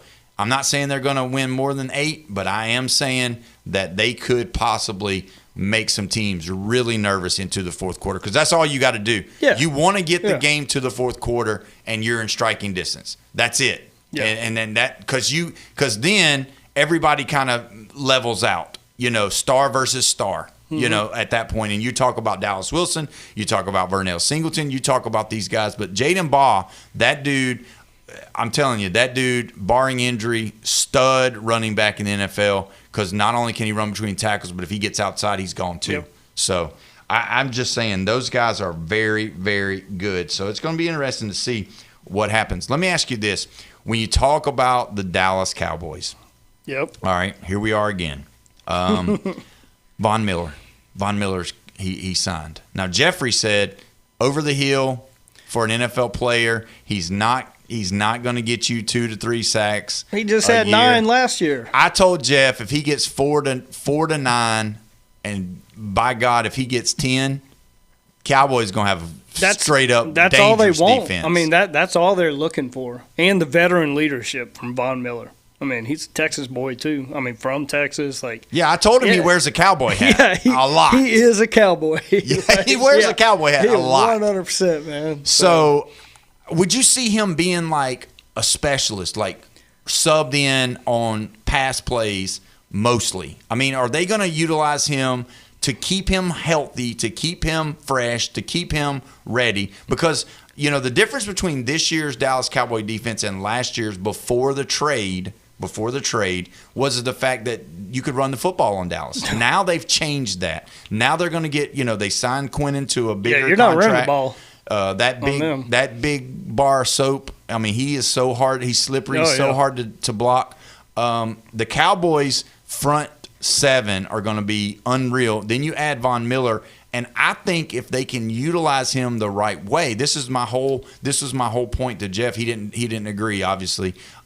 If you can utilize him the right way, the Cowboys could be very dangerous, and they would make you throw the football. Now, he can't stand Caleb Downs. He thinks he's not going to be great. Oh, man. No way. But what are you hearing? What are you seeing? What do you think about this defense? Everybody thinks Caleb Downs he's going to be the leader of that defense. I mean, as a rookie right now, everything has shown that he is going to be great so far in camp. Wow. I'm not worried about him in the least bit. He is awesome draft pick. Love that. But that front 7 they're scary as long as they stay healthy with Overshown and Rashawn Gary and Kenny Clark. I mean, they are loaded right there. You're not running the ball on them. Hopefully the other corners are going to step up. I mean, we had a couple signings, though, and we drafted nothing but defense, too, at the same time. The secondary was bad last year. I know the running game was bad, but, man, Russell Wilson threw for 450 yards on us one game. Oh, my God. And then got benched the very next week for Jackson Dart. So yeah. Well, that's the question first, but then the second question is, what about Dak? I mean, how many more years does he have in the tank, number one? Number two, is this going to be he's going to have to play elite. He's going to have to get the ball out early. He's going to have to be able to get the ball to the playmakers. He's going to have the ability. I mean, you got George Pickens on one side. You got CeeDee Lamb on the other side. I mean, there's not too many wide receiver rooms as good as this one. I mean, if your defense does turn the page and turns out to be one of the most dangerous elite defenses in the division, I mean, you don't even need to have to be manageable. He can't. Yes, you don't have to be a star. Do not turn the ball over because the defense, legit, they need to be from that top 10 to 15 range because that offense is great. They are loaded. I mean, you got Jake Ferguson too, tight end. Yeah, had 800 and something yards, bunch of touchdowns again. They are loaded at every position. Javonte Williams at running back right now, and then we got Jaden Blue backing him up. There's just Dak is the only thing that can stop that offense. I mean, that's it. Just don't turn the ball over. I don't.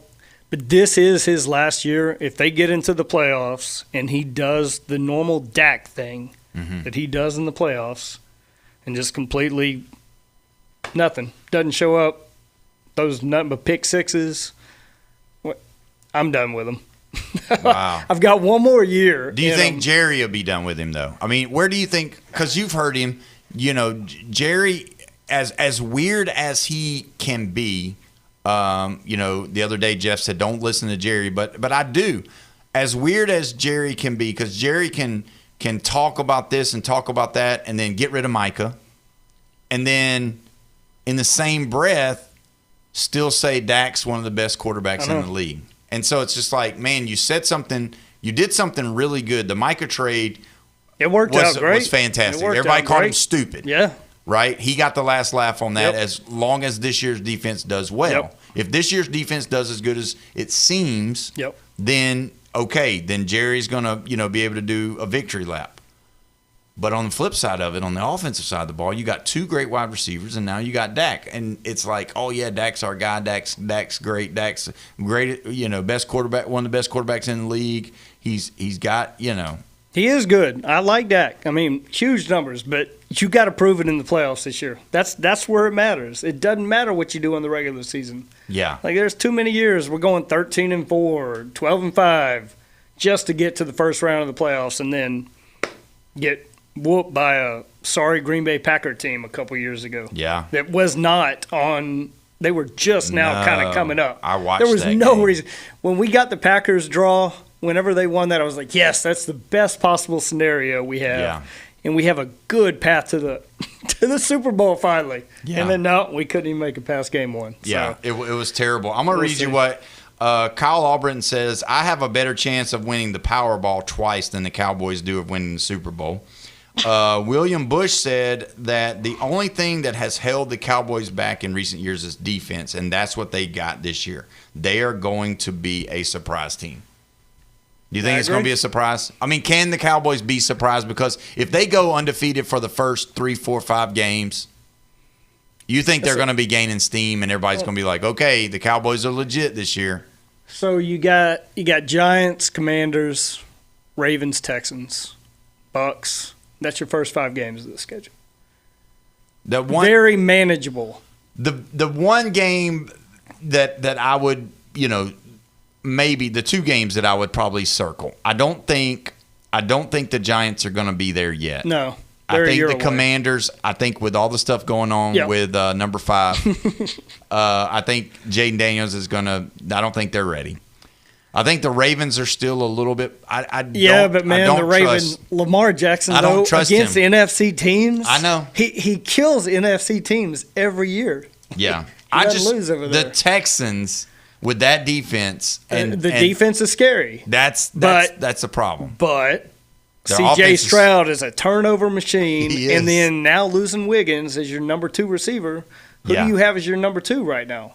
Right. I mean, Tank Dell he's back this year, but who knows how much he's back? Yeah. At the same time, so yes. Buccaneers. That's See, I don't see the Buccaneers being. They lost Mike Evans. yeah, no. I think there's some. I think their locker room is not 100% with Baker not having a contract. I think there's some distractions there. I do believe their young wide receiver is very good, and I think he can be like JSN. Actually, He did slip off a lot though at the end of the year last year. He was off to one heck of a start. Yeah. To start that year. The Packers game now, that is the game that Micah will be eligible to return.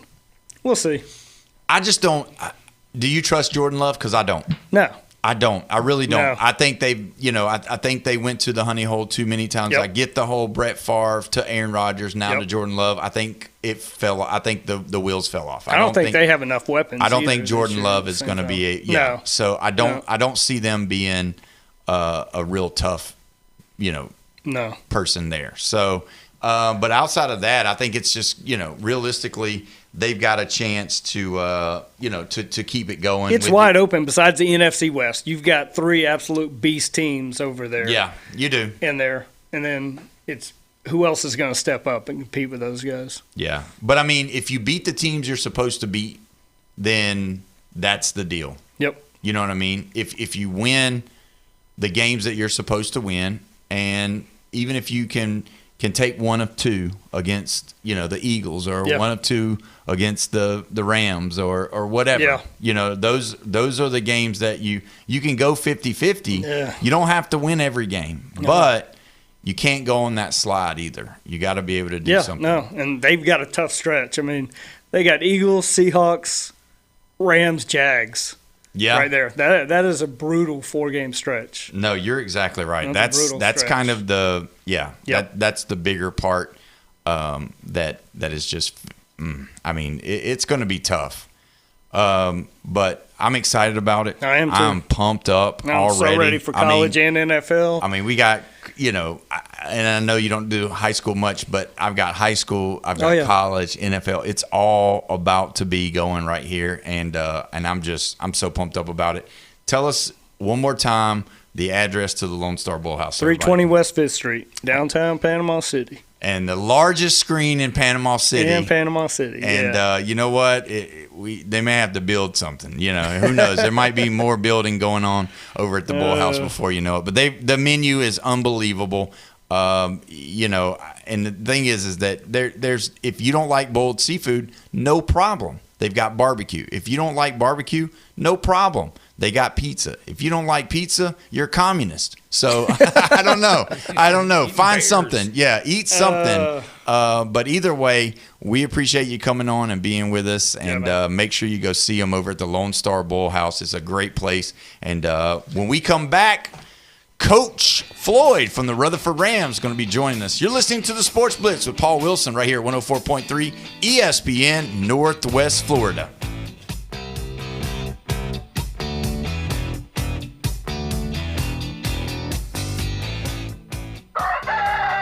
Wake up with ESPN Northwest Florida. The Coach James Hale Show drags you out of bed weekdays 7 to 9. They're going to allow beer sold at the new sports complex, yet we can't have a cold beer on the beach. Yeah. Then for the ride home, the fastest 2 hours on radio.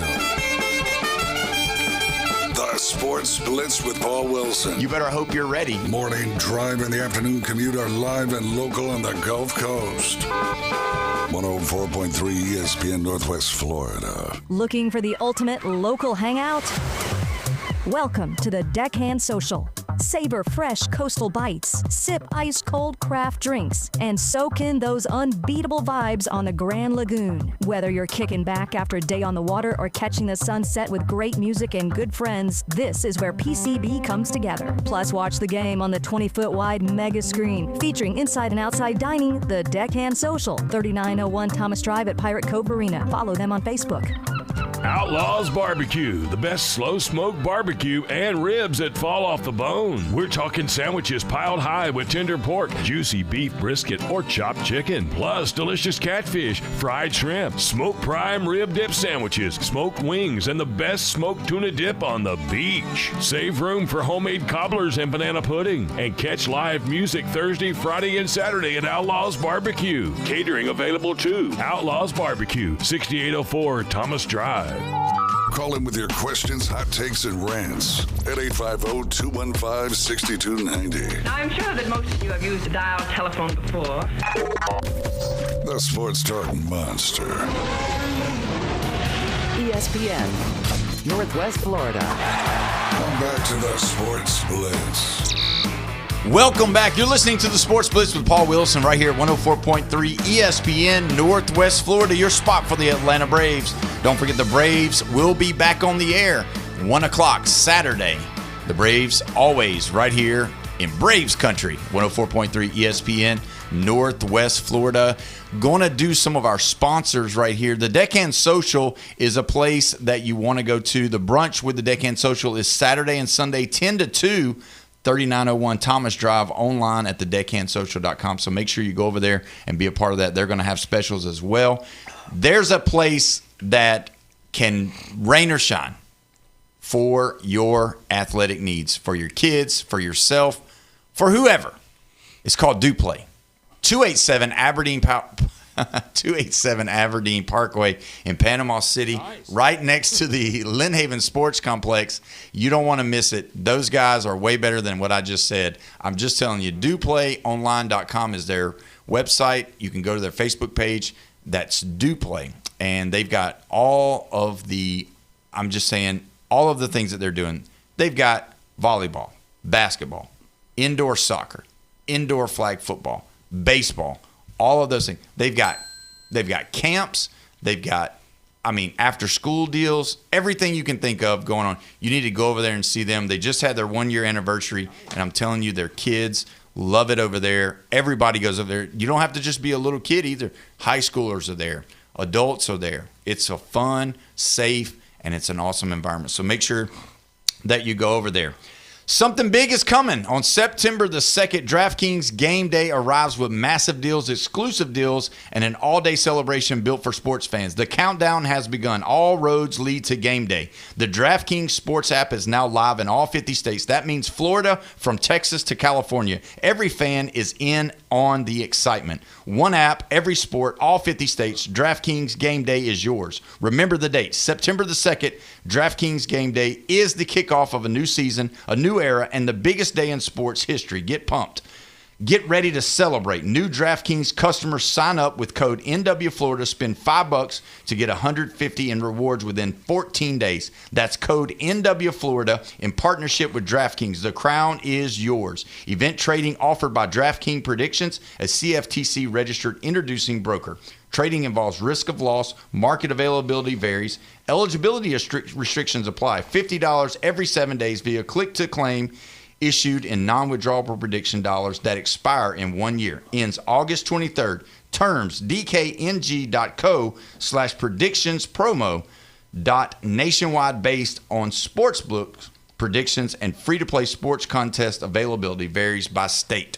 Brian is back with us. Unfortunately, Coach Floyd was unable to attend. I know they got some JV games going on tonight, so I think that was a scheduled deal. So we'll have to reschedule him. Hopefully we can get him on very, very soon. I wanted to talk to you about something else that I was looking at. When we talk about the NFL, and you kind of, I think Funny Man made a mention to it. I wanted to get what you thought about it, the whole 5-star thing. Because there's been a lot of 5-stars that we've looked over the spectrum of life or, along their career. 5-stars have flourished, and then 5-stars have failed. I want to read you a list. So how many teams are in the NFL? 32. Okay, so there's 32 teams in the NFL. Yep. Off the top of your head right now, tell me how many teams have a 5-star quarterback as their starter? Who was a 5-star? Have a 5-star quarterback? Yeah, they were a 5-star in high school. Give me a number. Out of the 32 teams, how many do you think? Say 5. Okay. Is that low? Bone Crusher? That's way low. No, okay. All right. There's 32 teams in the NFL. When you get 5-star recruit coming out of high school, how many 5-star quarterback high school recruits are in the NFL out of 32 teams? How many teams do you think? What number? Brian said 5. He was low. Half? So that would be 16. All right. Good math, Paul. Yes. Pretty close. Okay, well, hold on. Let's see. If I look through that. Pretty close. Because not everybody was a 5-star. All right, here we go. I'm gonna give you the list. Trevor Lawrence, Justin Fields, Quinn Ewers, Kyler Murray, Bryce Young, DJ Uiagalelei, Caleb Williams, Tua Tagovailoa, J.J. McCarthy, Spencer Rattler, Drake May, Jameis Winston, C.J. Stroud, Matthew Stafford. 14. I know Stafford. That's 14. But, how many of those are starters, though? You've got Justin Fields is not a starter. Quinn Ewers is not a starter. DJ Uiagalelei is not a starter.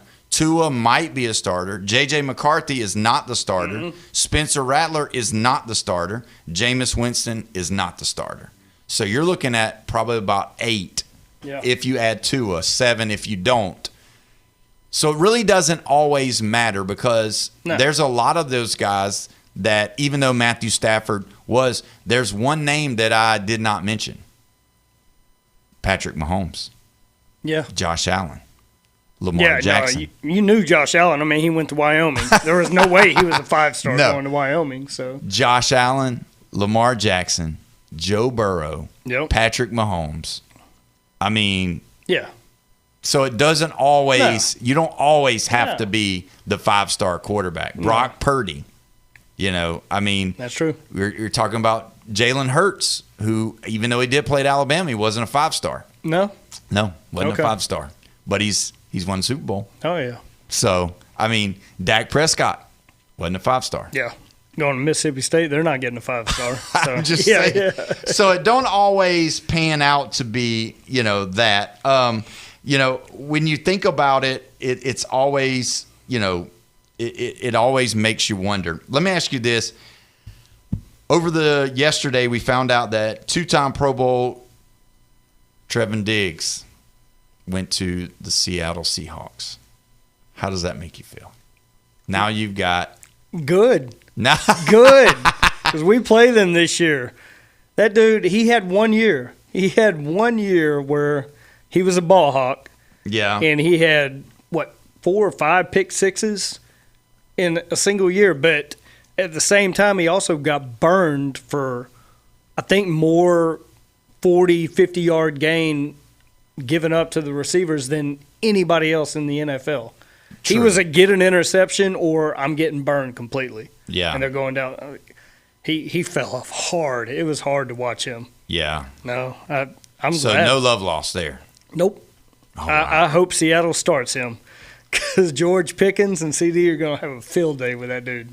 And they know each other, so it's going to be great. All right, so we're going to do something crazy here. This is a little bit, I don't know. This is probably illegal, but I'm going to do it anyway. And we're doing this for Bone Crusher. We always give Bone Crusher and the Georgia Bulldogs a really hard talk when we talk about arrest. All right? Oh, yeah. So we got a list here, and I want to go through the list. Most arrests by college football teams since 2000.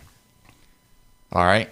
Most arrests. Now, I'm not talking about necessarily felonies. I'm not talking about, it's just arrest. All right? All right. Now, since 2000. Okay. What's your question? You're about that. Well, I was going to say, if you combine all the schools in the state of Texas, they're probably double or triple Georgia. All right. So who do y'all think is the number one team on the list with the most arrests since year 2000? Yeah, that's a long time. That's a long time. That's 26 years. 20. Let's just say 25 years because we haven't got the full 26 year. Though. Miami. Yeah, that's exactly what I was saying. The Hurricanes. Yeah. Miami. All right. So Miami checks in at number 2. Oh. With 454 arrests. But there's somebody more. Alabama. Alabama checks in at number 4. Not bad. At 402. Pretty good. Are we West Coast or are we? We're everywhere here. This is everywhere. Where is number 1? Is number 1 on the West Coast? No. No? It's not. It's bad. It's not good. Oh, Florida State? Florida State is actually, let's see. I don't even. Okay, there they are. Florida State actually is number 3. Okay. 436. Dang. The number 1 team has over 500 arrests. LSU? LSU checks in at number 6. 300, We're good at this, bro. Yeah. 378. BYU. No, I'm joking. I'm joking on that. Yeah, there's no way they're not even on the list. I don't even know if they've had anybody arrested. Come on, guys. Y'all got to pull out number 1. Come on. Man. South Carolina. South Carolina is number 13 with 270, respectfully. Respectfully. Yes. I can't believe you guys are not thinking about this team. The number 1 team in the country with the most arrests in college football. The Gators?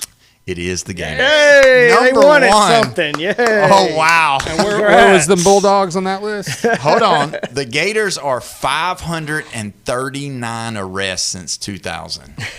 So there you go. What is going on in Gainesville? Well, don't forget the year that, they won the national title. There was a bunch of arrests that year. So. Yeah, there were some pretty bad arrests. Yeah, there was.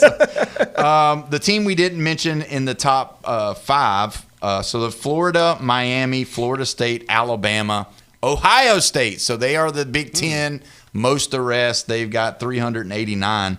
Clemson is number 7 behind LSU. Tennessee, number 8 with 322. Number 9, Auburn with 315. And then here we go. Georgia is in the top 10. They're making with a run. 302.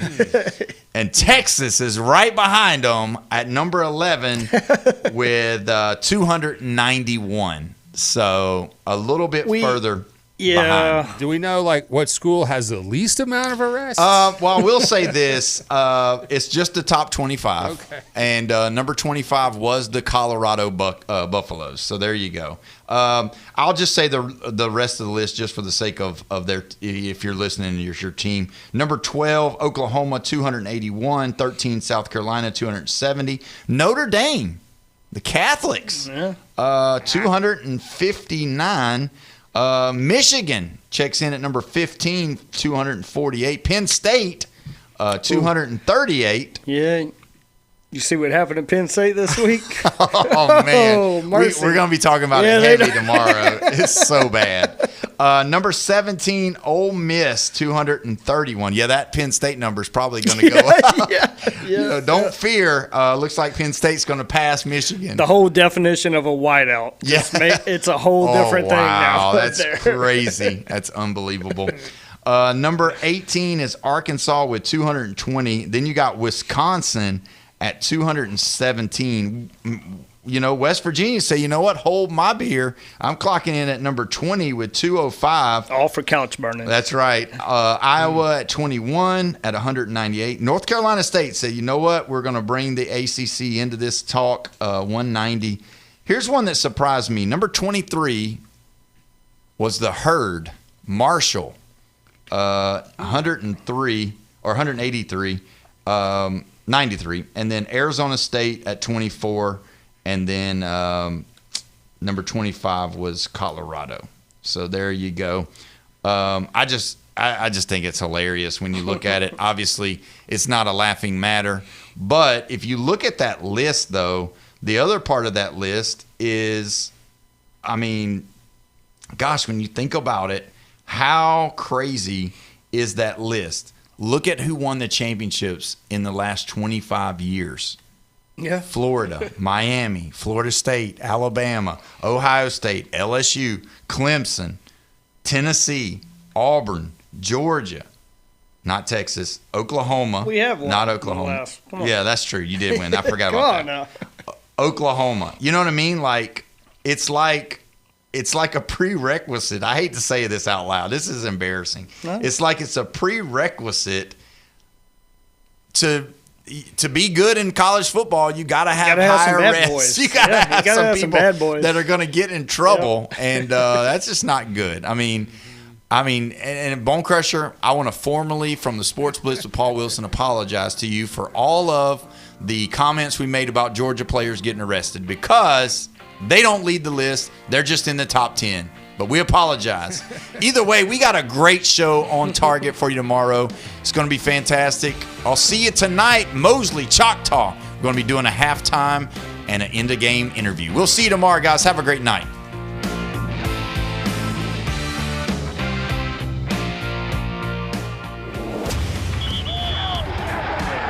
Keep the game going with ESPN Northwest Florida.